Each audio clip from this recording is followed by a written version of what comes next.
decía nuestro hermano Alberto, es un gozo, es un privilegio poder estar aquí en este edificio y allá en tu casa, adorando juntos a nuestro Señor y Salvador, dándole a Él el honor, la gloria, el poder, la alabanza que solamente Él merece. Vamos a leer Romanos capítulo 8, los versículos 28 al 30. Es un pasaje muy conocido de las Escrituras y yo les ruego a Dios que tú lo escuches hoy como si fuera la primera vez. Y sabemos que para los que aman a Dios, todas las cosas cooperan para bien, esto es, para los que son llamados conforme a su propósito. Porque a los que de antemano conoció, también los predestinó a ser hechos conformes a la imagen de su Hijo, para que Él sea el primogénito entre muchos hermanos. Y a los que predestinó, a estos también llamó. Y a los que llamó, a estos también justificó. Y a los que justificó, a estos también glorificó. Si pedimos a un grupo de creyentes que escriban una lista de sus pasajes favoritos, yo estoy seguro que Romanos 8:28 estaría en la mayoría de esas listas. Este es probablemente uno de los textos que citamos más a menudo cuando tenemos que traer consuelo a un creyente en medio del dolor y de la aflicción. Como dice John MacArthur, para los cristianos este versículo contiene la promesa más gloriosa en las Escrituras. Su magnitud es abrumadora, ya que abarca absolutamente todas las cosas pertinentes a la vida de un hijo de Dios.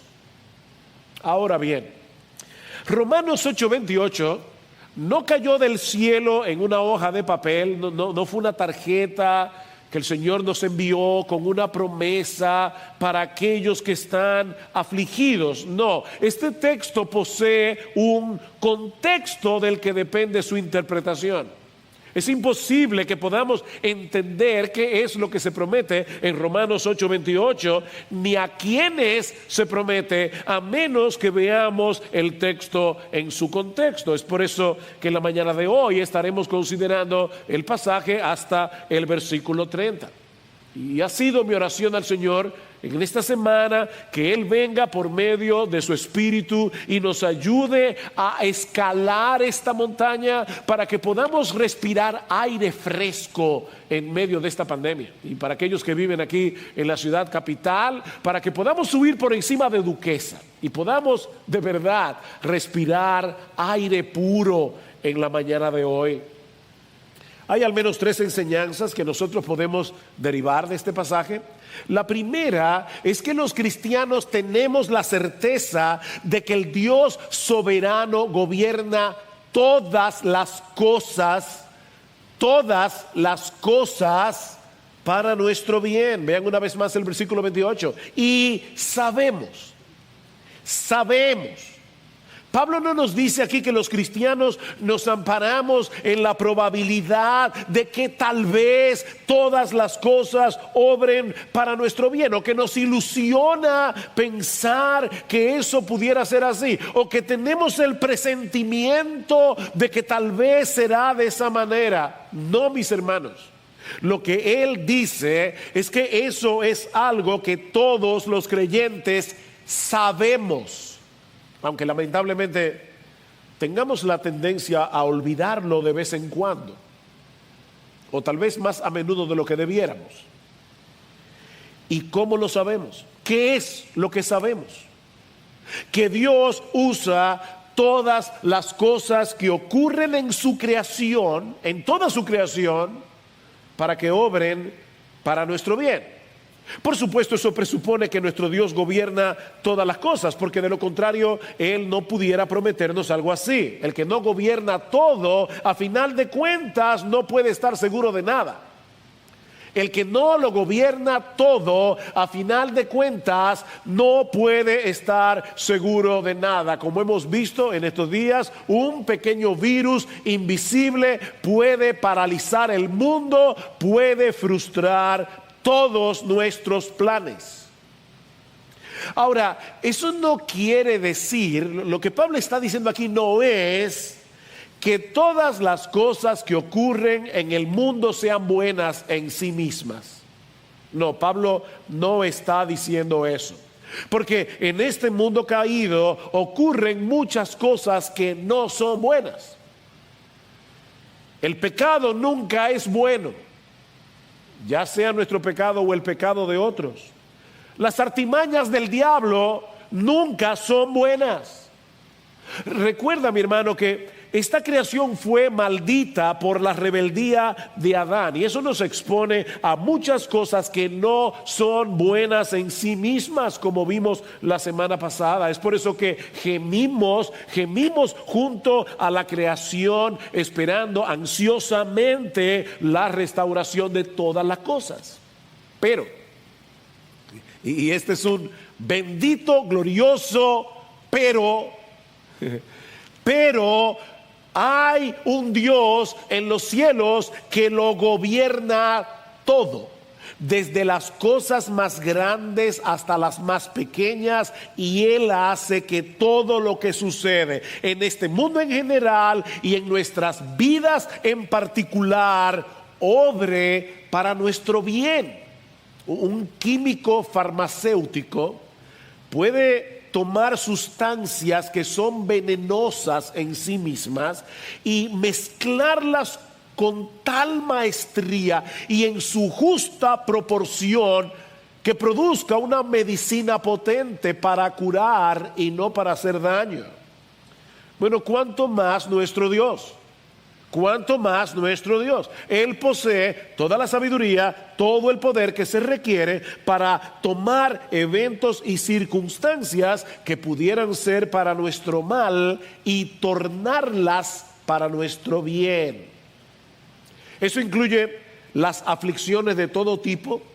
Vimos la semana pasada, Romanos 8:17, dice que los que padecen con Cristo serán glorificados con Él, y que las aflicciones del tiempo presente no son comparables con la gloria venidera que en nosotros ha de manifestarse. Eso incluye todo aquello que nos hace gemir, como vimos en el versículo 23. Eso incluye nuestros fracasos, eso incluye nuestras frustraciones.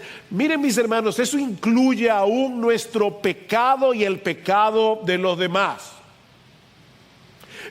Debo aclarar que el pecado sigue siendo malo. El pecado es algo que el creyente debe evitar a toda costa. Yo no estoy promoviendo aquí que tomemos a la ligera el pecado. Pero, mis hermanos, si el pecado estuviera fuera del control soberano de Dios, es imposible que se cumpla la promesa de Romanos 8:28. Miren, si Dios solo gobernara y controlara las cosas que se hacen bien en este mundo, entonces debemos llegar a la conclusión de que Él prácticamente no controla nada, porque en este mundo hay muchas cosas que se hacen mal, muy mal. Ayer hablaba con un grupo de hermanos en otro país y hablaban de cómo la corrupción seguía rampante. Es increíble que en un tiempo de pandemia las autoridades todavía estén pensando en ellas mismas. El pecado sigue siendo pecado y Dios no es autor de pecado, pero el pecado no está fuera de su control soberano. Mis hermanos, todas las cosas en Romanos 8:28 significa exactamente eso: todas las cosas. Todas las cosas. No hay absolutamente nada que esta promesa no abarque. Pensemos por un momento en la historia de José en Egipto. Sus hermanos lo vendieron por envidia. Eso fue pecaminoso. La esposa de Potifar se enamoró de él, más pecaminoso. Luego lo acusó falsamente de haberla intentado violar, mucho más pecaminoso. Y José termina en la cárcel por varios años. Pero ¿qué les dice José a sus hermanos al final de la historia? Génesis capítulo 50, versículo 20. Vosotros pensasteis mal contra mí, mas Dios lo encaminó a bien. ¿Ven ustedes aquí Romanos 8, 28 en operación? Ustedes pensaron mal contra mí. El pecado de los hermanos de José fue pecaminoso. Los hermanos de José fueron responsables de su maldad.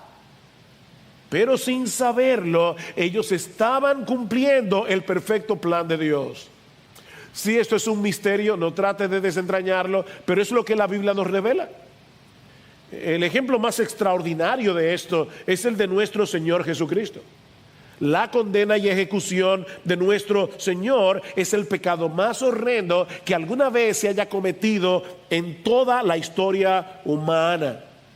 Pero ahora escuchen la perspectiva que los creyentes del primer siglo tenían de este evento. Hechos capítulo 4, versículo 27. Ellos están orando al Señor y dicen: porque verdaderamente se unieron en esta ciudad contra tu santo Hijo Jesús, a quien ungiste Herodes y Poncio Pilato con los gentiles y el pueblo de Israel.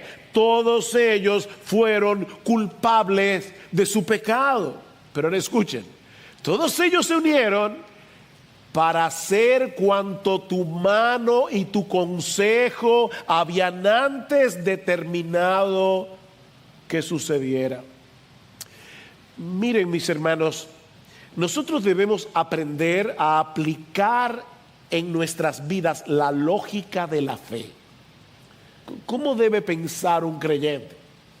Pues un creyente debe pensar de esta manera: si Dios es soberano y todopoderoso y lleno de sabiduría, y nos ama con un amor eterno e inmutable al punto de haber entregado a su propio Hijo para salvarnos, debemos creer que todo lo que Él decreta para nuestras vidas es para nuestro bien, aunque no podamos entenderlo de este lado de la eternidad. Romanos 8:32, que vamos a estudiar, si el Señor lo permite, la semana que viene. El que no eximió ni a su propio Hijo, sino que lo entregó por todos nosotros, ¿cómo no nos concederá también con Él todas las cosas? Él entregó a su Hijo.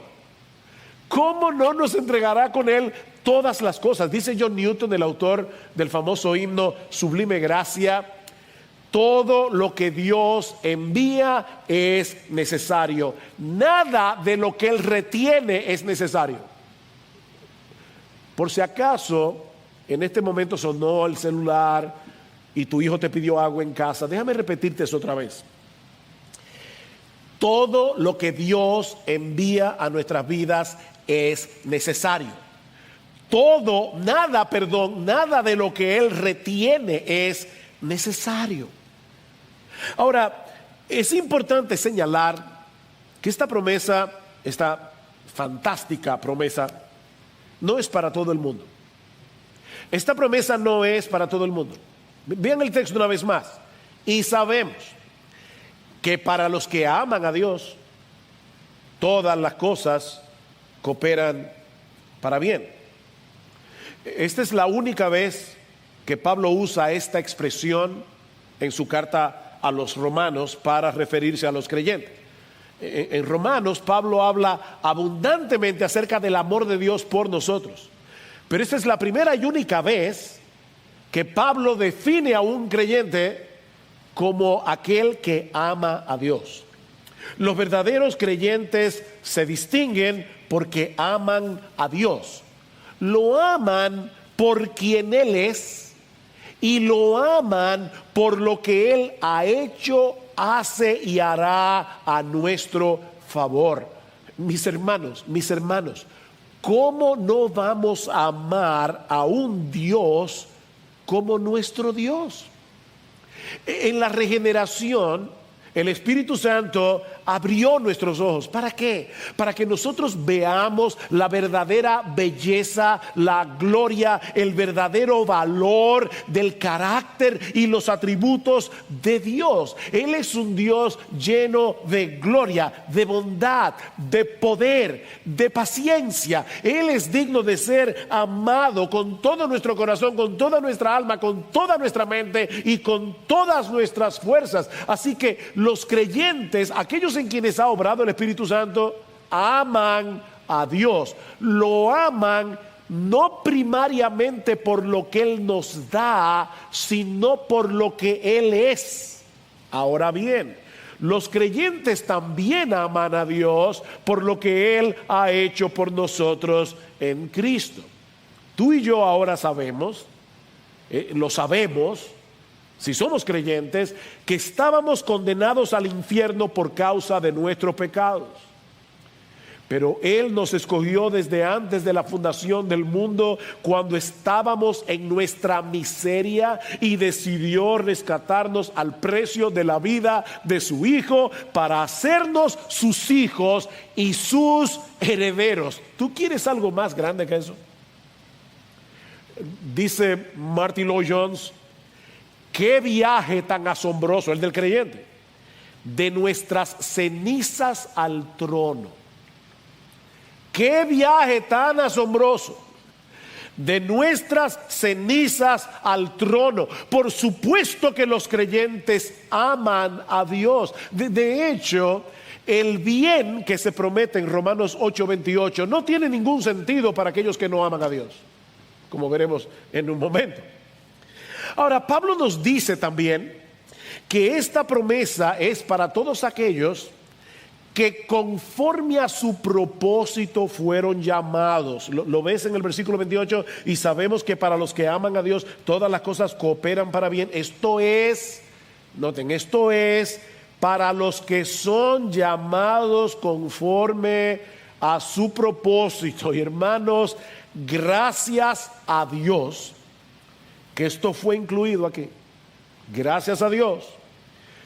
Porque todos los cristianos sabemos que no amamos a Dios como debiéramos amarlo.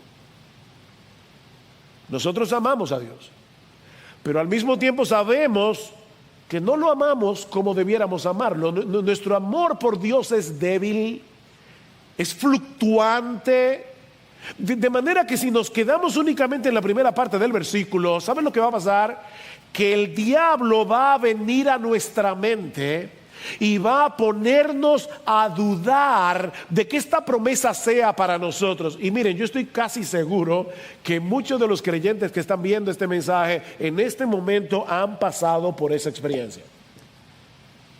Leen Romanos 8:28 y ahí viene el diablo. Tú no tienes derecho a apropiarte de esa promesa, porque esa promesa es para los que aman a Dios.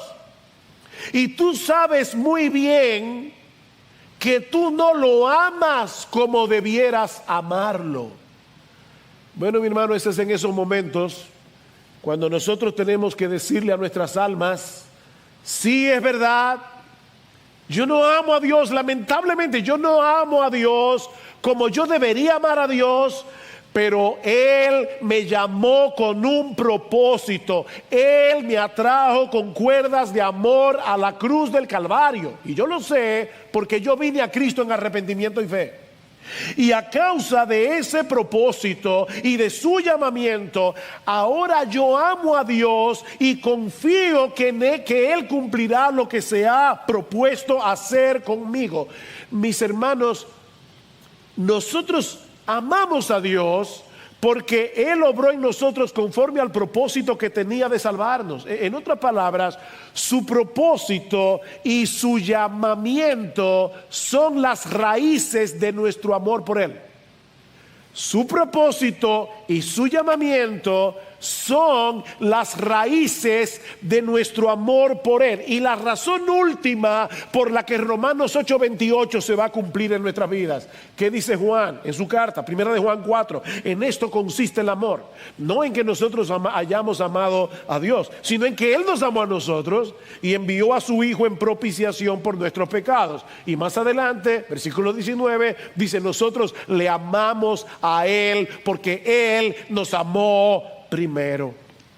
Así que, una vez más, ¿cómo funciona la lógica de la fe? Bueno, de esta manera: como Dios me llamó con un propósito en mente, yo puedo confiar en que todas las cosas que ocurran en mi vida serán para mi bien, porque en última instancia esa promesa no depende de mi amor, sino del propósito de Dios. Mi amor puede ser fluctuante, pero el propósito de Dios es invariable y eterno. Esa es la lógica de la fe. Sí, esta promesa es para los que aman a Dios, pero nosotros amamos a Dios porque Él nos llamó conforme a un propósito. Dios nos llamó conforme a un plan, y ese plan se cumplirá no solo a pesar de las cosas que ocurran en nuestras vidas, sino por medio de esas mismas cosas que, de ser posible, las evitaríamos a toda costa. ¿Y cuál es ese propósito? ¿Qué era lo que Dios tenía en mente al escogernos para salvación? Pero eso nos lleva a la segunda enseñanza de nuestro texto. Y es que el propósito eterno de Dios es hacernos semejantes a su Hijo. Ese es el propósito.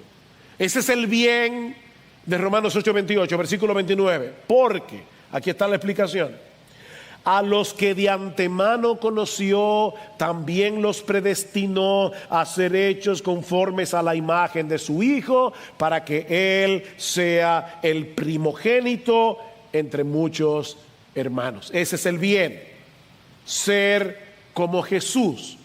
Dios usa todas las cosas que ocurren para lograr ese propósito en los creyentes, porque Él nos predestinó a ser hechos conformes a la imagen de su Hijo. Por eso decíamos hace un momento que el bien del que se habla en Romanos 8:28 no tiene ningún sentido para aquellos que no aman a Dios. ¿Cómo puede una persona que no ama a Dios sentirse entusiasmado con la idea de ser hecho como Jesús? Eso solo tiene sentido para alguien que ha sido regenerado por el poder del Espíritu Santo y por esa razón ama a Dios. Ahora bien, ¿a qué se refiere Pablo cuando dice en el versículo 29 que Dios predestinó a los que conoció de antemano? Dios predestinó a los que conoció de antemano. ¿Está diciendo Pablo que Dios sabía de antemano quiénes iban a creer, quiénes iban a responder positivamente a la invitación del Evangelio y que a esos los predestinó? Bueno, lamentablemente así es como muchos interpretan este versículo y muchos otros del Nuevo Testamento que hablan de la elección divina. Por ejemplo, en 1 de Pedro capítulo 1 versículo 2 dice que nosotros fuimos elegidos según la presciencia de Dios Padre. Fuimos elegidos según la presciencia de Dios Padre. Ahora miren cómo algunas personas leen este texto. Como Dios lo sabe todo, Él sabía quiénes iban a aceptar el llamado del Evangelio y a esos eligió. Pero si esto es así, debemos llegar a la conclusión de que en última instancia la salvación está en las manos del hombre y no en las manos de Dios. Así que no es Dios el que elige, sino el hombre.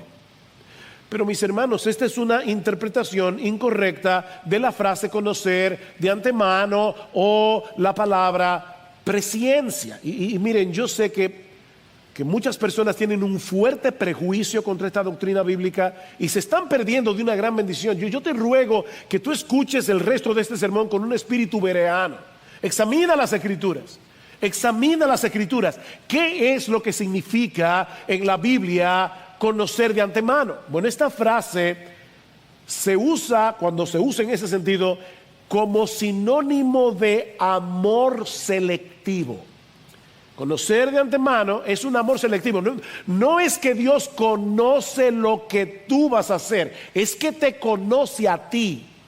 Cuando tú dices, fulano me conoce, es que hay una relación entre nosotros. Por ejemplo, en Éxodo capítulo 33, versículo 17, Dios le dice a Moisés, también haré esto que has dicho, algo que Moisés le había pedido en oración.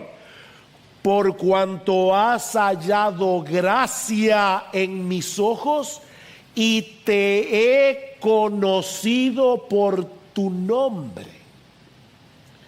Ahora, Dios conoce el nombre de todos los seres humanos que han vivido, viven y vivirán en toda la historia humana, porque Él es omnisciente.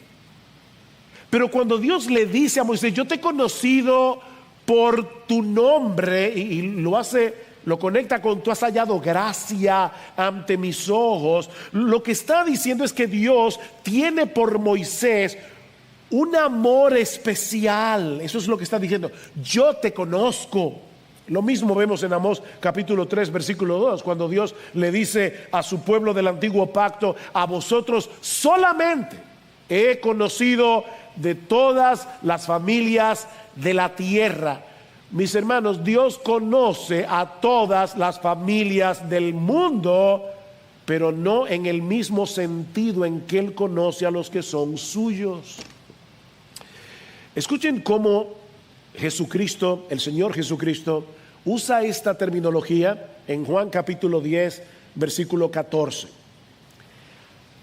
Y mis hermanos, este texto es extremadamente importante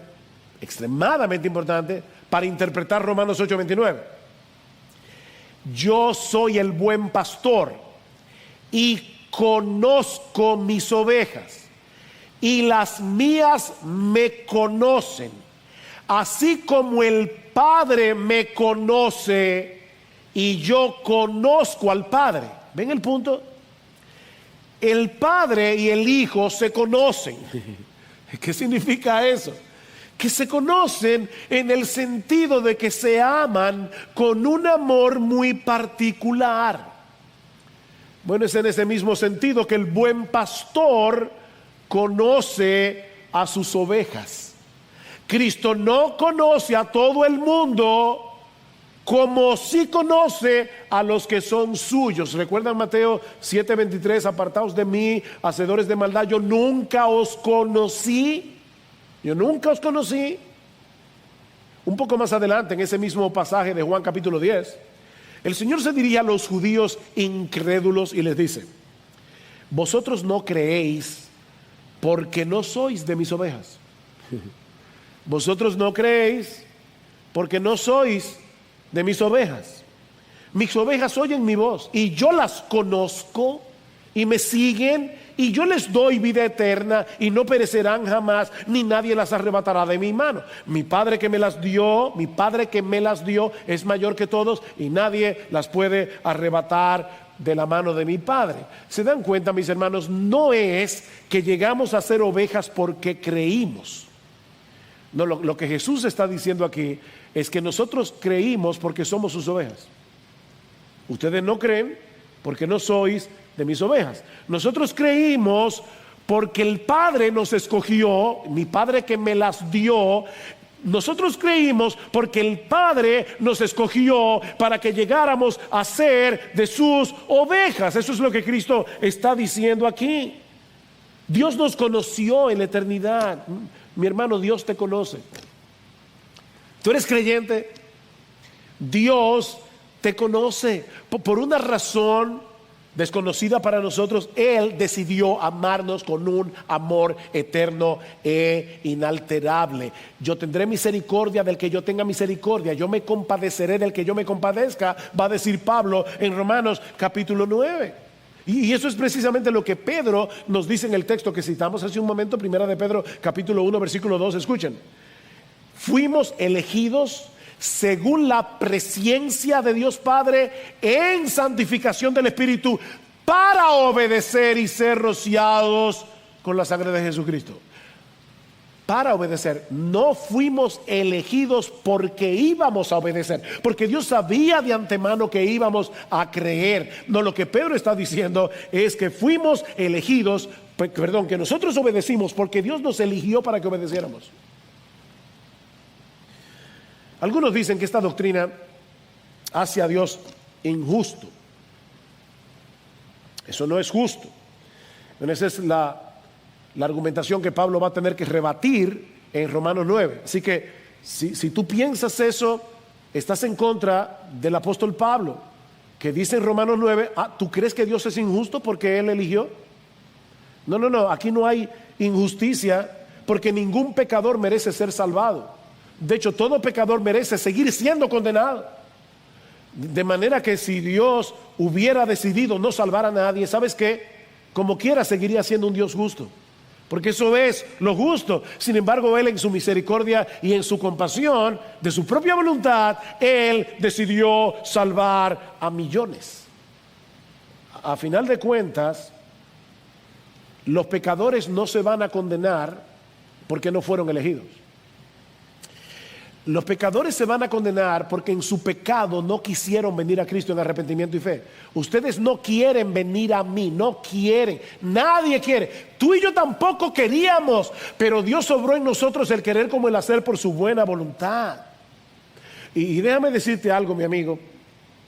Si tú estás escuchando este mensaje y tú no eres creyente, nadie necesita saber que fue elegido para responder a la invitación del Evangelio. Lo único que tú necesitas saber es que tú eres pecador, que hay salvación en Cristo y que si vienes a Él en arrepentimiento y fe serás salvo. Eso es lo único que tú necesitas saber. Otros dicen que esta doctrina anula la necesidad del evangelismo, y yo creo que esa es una de las razones por la que algunos en su prejuicio no quieren saber de esta doctrina. Pero si esto es así, ¿para qué predicar?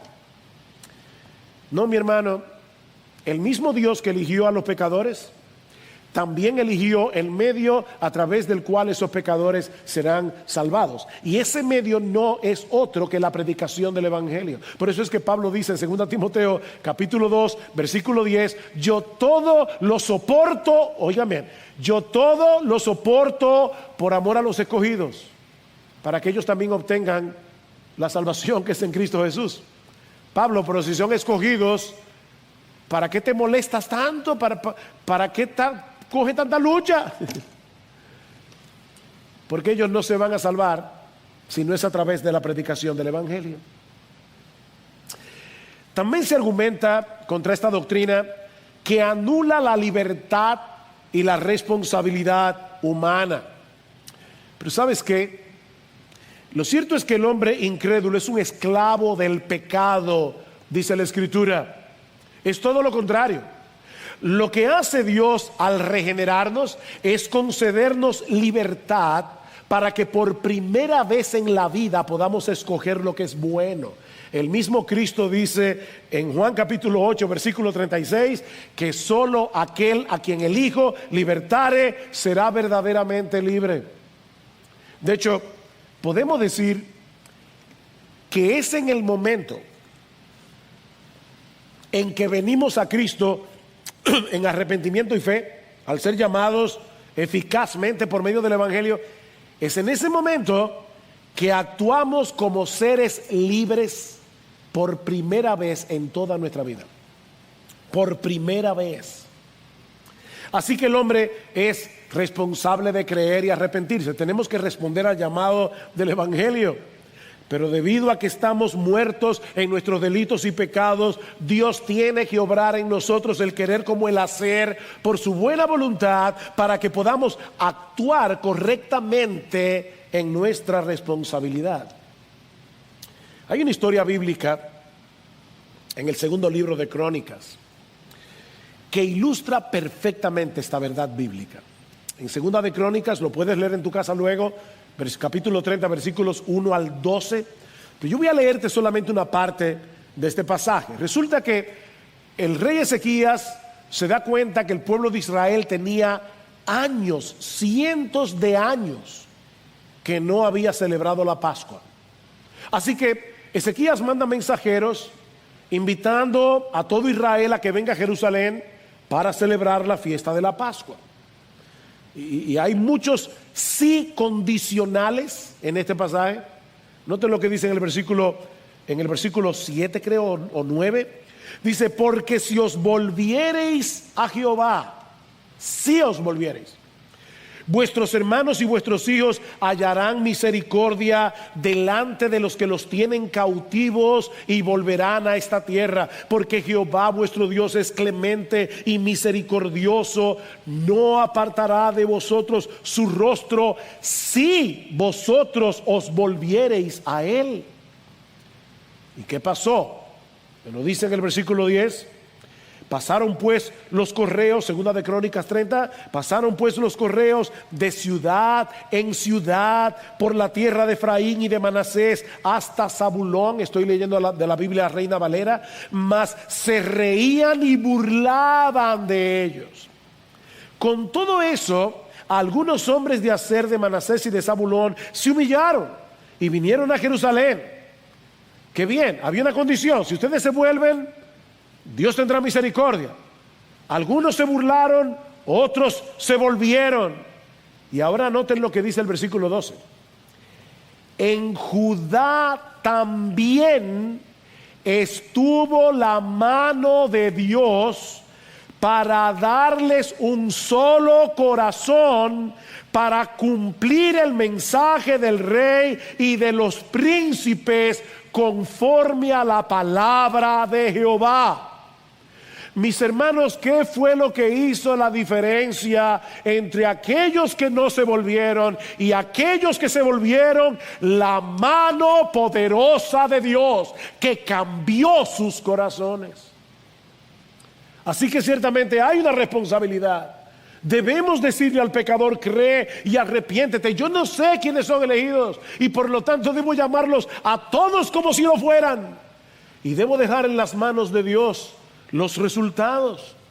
Ahora no tenemos el tiempo para responder a todas las objeciones que se levantan contra esta doctrina. Ya hablaremos un poco más de ella en Romanos capítulo 9. No obstante, yo creo que el teólogo británico J.I. Packer tenía razón cuando dijo que hay al menos dos cosas que demuestran que todo cristiano en el fondo de su corazón cree que Dios es soberano en la salvación de los pecadores, aún aquellos que lo niegan doctrinalmente, aún aquellos que lo niegan intelectualmente.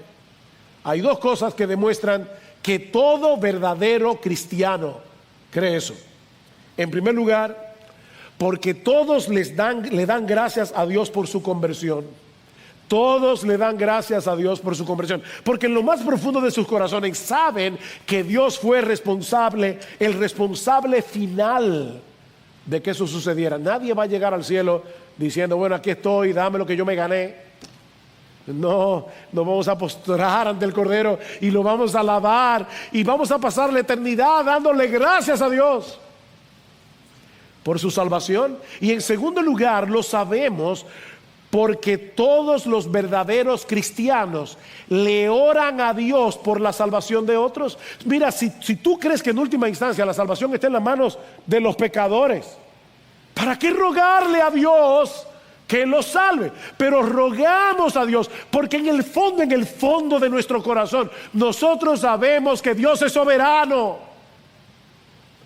Me encanta como lo dice Packer: cuando estamos de pie debatiendo, es posible que tengamos debates sobre este tema, pero de rodillas estamos todos de acuerdo. De rodillas estamos todos de acuerdo. Por eso decía Spurgeon que todo verdadero cristiano cree en esta doctrina cuando está sobre sus rodillas. Con esto en mente, vean una vez más Romanos 8:28. ¿Qué es lo que Pablo está diciendo en Romanos 8:28 y 29? Sabemos que a los que aman a Dios, todas las cosas les ayudan a bien. Esto es, a los que conforme a su propósito son llamados. Deténganse ahí. Ese llamamiento no puede ser la invitación general que Dios hace a todos los que escuchan la predicación del Evangelio. No puede ser. Pablo tiene que estar hablando aquí de un llamado eficaz, un llamado que atrae eficazmente a los que fueron predestinados conforme al propósito de Dios. ¿Y cómo lo sabemos? ¿Cómo sabemos que es ese llamado del que Pablo está hablando aquí? Por lo que dice en el versículo 30. Y a los que predestinó, a esos también llamó. Y a los que llamó, a esos también justificó. Y a los que justificó, a estos también glorificó. O sea, Pablo está diciendo, todos los que fueron llamados fueron justificados y serán glorificados. Si ese llamamiento fuera la invitación general del Evangelio, entonces tenemos que llegar a la conclusión de que todos los que escuchen el Evangelio van a ser salvos. Y nosotros sabemos que ese no es el caso. De manera que lo que Pablo está diciendo en Romanos 8:28 es que todos los que son llamados por Dios eficazmente conforme a su propósito, a esos todas las cosas cooperan para bien. ¿Cuál bien? Versículo 29, porque a los que de antemano conoció, es decir, esos que fueron amados por el Padre desde antes de la fundación del mundo, según el puro afecto de su voluntad, como dice en Efesios 1:4 y 5, también los predestinó, pro-orizo, de ahí viene la palabra horizonte, trazar una línea de antemano, trazar un destino previamente. Dios los predestinó a ser hechos conformes a la imagen de su Hijo, para que Él sea el primogénito entre muchos hermanos. ¿Saben cuál es el propósito? Es como si Dios tuviera un molde, y ese molde tiene la forma perfecta del carácter de Jesús. Y como dice alguien, lo que Pablo está diciendo en Romanos 8, 28 y 29 es que Dios va a usar todas las circunstancias de nuestras vidas para moldearnos, pulirnos, derretirnos, bruñirnos, esculpirnos, encuadrarnos, fundirnos y contonearnos hasta que reflejemos a Jesús. Él nos está vertiendo en el molde de la grandeza perfecta de Cristo. Eso es lo que Pablo está diciendo. Dios nos está vertiendo en el molde de la perfecta grandeza de nuestro Señor. Mis hermanos, en otras palabras, Dios no solo nos adopta legalmente como sus hijos, como ya vimos en Romanos 8, sino que está formando en nosotros el parecido familiar. Dios está formando en nosotros el parecido familiar, porque no se trata únicamente de salvar individuos. Lo que Dios está haciendo es formar una familia. ¿Se dan cuenta? Para que Él sea el primogénito entre muchos hermanos. Dios está formando una familia donde todos se parezcan al primogénito. Dice Martin Lloyd-Jones, cuando estemos en la gloria, seremos como Él, sin pecados, sin imperfecciones, santos, rectos, perfectos, sin mancha, radiantes igual que Él. No se nos ha destinado a ser dioses, sino a que llevemos una semejanza notable con el primogénito respecto a su naturaleza humana glorificada. Seremos como Él en pensamientos, en actitudes, en reacciones, en motivos. Es por eso, mis hermanos, que el entendimiento correcto de esta doctrina debe movernos a perseguir la santidad. Esto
puede llevarnos a tomar con ligereza nuestra obediencia a Dios. Bueno, yo soy salvo.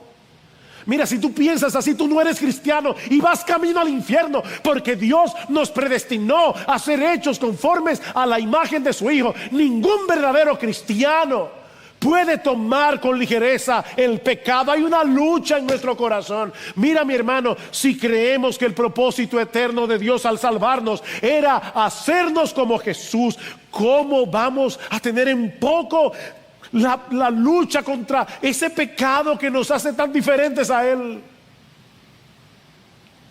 Hay una lucha, porque el pecado todavía nos atrae, porque nos seduce, pero al mismo tiempo no queremos.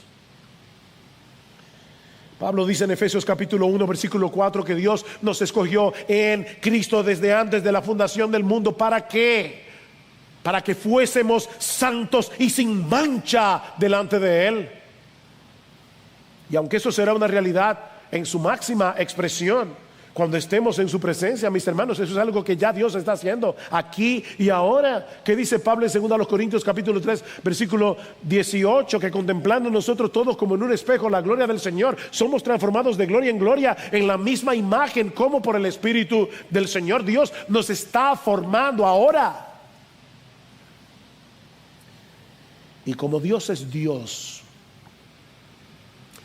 nada ni nadie puede impedir que Él haga lo que se ha propuesto.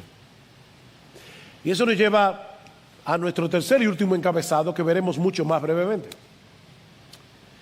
Y es el hecho de que ese propósito se cumplirá sin lugar a dudas para la gloria de Dios en su Hijo.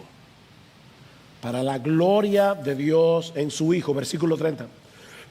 Y a los que predestinó, a esos también llamó. Y a los que llamó, a esos también justificó. Y a los que justificó, a esos también glorificó. Este versículo ha sido conocido como la cadena de oro de la salvación. Una cadena cuyo primer y último eslabón se pierden en la eternidad pasada y en la eternidad futura. Una cadena de la cual solo Dios es responsable. Hay varios verbos aquí y Dios es el sujeto de todos. Por eso alguien decía que nuestras huellas digitales no aparecen en ninguno de los eslabones de esa cadena. Nuestras huellas digitales no están ahí. Ahí están únicamente las huellas digitales de Dios. Dios se encargará de llevar a cabo todo lo que Él ha propuesto hacer con ese grupo de personas a los que de antemano conoció y escogió. Por eso el texto en el original es muy enfático cuando dice: y a los que predestinó, a esos y solo a esos. Esa es la idea de la palabra. A esos y solo a esos también llamó. Y a los que llamó, a esos y solo a esos también justificó, los declaró justos, sin culpa, en la presencia de Dios. Y a los que justificó, a esos y solo a esos también glorificó. El mismo número de predestinados será el mismo número de llamados, el mismo número de justificados y el mismo número de glorificados. Es por eso que Pablo habla de la glorificación en tiempos pasados. Esto es lo que se conoce como un pasado profético. Se dice en pasado algo que no ha sucedido, porque es como si ya estuviera ahí. Es tan cierto, es tan seguro, que en la mente de Dios eso ya está ahí. Por eso alguien decía, un teólogo del Nuevo Testamento decía: este es el más atrevido anticipo de la fe en todo el Nuevo Testamento. En todo el Nuevo Testamento. Dios llevará a cabo lo que se propuso hacer desde la eternidad: formar una gran familia de hombres y mujeres perfeccionados en cuerpo y alma para que sean como Jesús. Ese es el propósito que Dios se trazó desde toda la eternidad. Eso es lo que significa ser glorificados, ser perfeccionados en cuerpo y alma para ser como Jesús. Y es por eso, mis hermanos, que podemos estar seguros de que todas las cosas van a cooperar para nuestro bien. ¿Ven por qué yo les decía al principio que si no vemos este texto en su contexto y lo vemos como una especie de tarjeta que cayó del cielo, como una promesa para los abatidos, no vamos a poder entender de qué se trata esta promesa ni a quiénes se le promete? Hay un contexto aquí. Podemos estar seguros de que todas las cosas van a cooperar para nuestro bien, porque el Dios soberano nos escogió con un propósito, y ese propósito se cumplirá sin lugar a dudas. Por el puro afecto de su voluntad, Él tomó la decisión de amarnos y de hacernos como su Hijo. Porque esa es la bendición más grande que Dios te puede dar. La bendición más grande que Dios te puede dar es hacerte como Jesús. En un punto de nuestra historia, Dios nos llamó eficazmente a través de la predicación del Evangelio, y cuando respondimos en fe nos justificó, nos declaró sin culpa en su tribunal, y cuando Cristo regrese en gloria nos glorificará. Oh, mis hermanos, sin esa bendita doctrina de la soberanía de Dios en nuestra salvación, sin esa bendita doctrina de la predestinación y de la elección, no pudiéramos tener certeza de que eso será así. Como dice Romanos 8:28, si la salvación en última instancia depende del hombre y no de Dios, bueno, así como decidimos en un principio abrazarla, pudiéramos tal vez en algún momento decidir soltarla. Oh, pero gloria a Dios que eso no es así, porque eso no depende de ti ni de mí. Eso depende de aquel que nos llamó conforme a su propósito. De ahí lo que Pablo sigue diciendo en el versículo 31. Entonces, ¿qué diremos a esto? Si Dios está por nosotros, ¿quién estará contra nosotros? Nadie. Nadie. ¿Se dan cuenta, mis hermanos? ¿Por qué decíamos al inicio de este mensaje que esta es la promesa más gloriosa de la Biblia? Esta es la promesa más gloriosa de la Biblia. Dios se encargará de seguir moldeándonos a la imagen de su Hijo, aún a través de aquellas cosas que ahora nos parecen trágicas.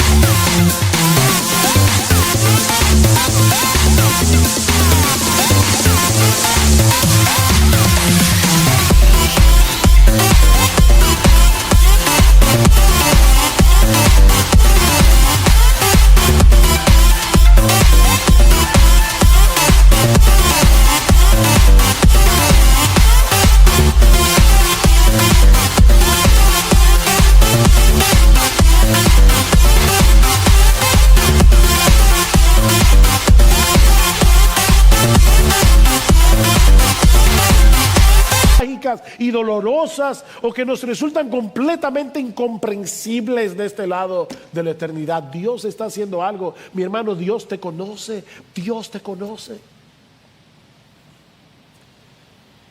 Oh, Cristo derramó su sangre en la cruz para que hoy sus ovejas puedan ampararse en Romanos 8:28. Oh, quiere el Señor traer su palabra con poder a nuestros corazones por medio de su Espíritu, de tal manera que en medio de todo lo que estamos viviendo en estos días, cuando el mundo parece un caos, a nuestro alrededor la paz de Dios que sobrepasa todo entendimiento, guarde nuestros corazones y nuestros pensamientos en Cristo Jesús. Todas las cosas cooperan para bien. Créele a Dios, mi hermano, porque Él no miente. Créele a Dios porque Él es fiel. Créele a Dios porque Él nos ama. Y nosotros vemos su amor, no en las circunstancias, sino en la cruz. Y mi amigo, si aún tú no has venido a Cristo en arrepentimiento y fe, por favor recuerda que tú no necesitas conocer los decretos del cielo. Tú no necesitas conocer los decretos del cielo, saber si fuiste elegido o no para que Dios te salve. Tú no necesitas eso. Cristo nos promete en su palabra que ninguno que venga a Él será echado fuera. Ninguno que venga a Él será echado fuera. Nadie que venga clamando por misericordia será desechado. Venid a mí todos los que estáis trabajados y cargados, y yo os haré descansar. Yo soy el pan de vida. El que a mí viene nunca tendrá hambre, y el que en mí cree no tendrá sed jamás. Amigo, aférrate a esa promesa de nuestro precioso, bendito, glorioso, magnífico Salvador. Arrepiéntete de tu pecado y confía únicamente en Jesús y serás salvo. Entonces, y solo entonces, Romanos 8:28 será para ti.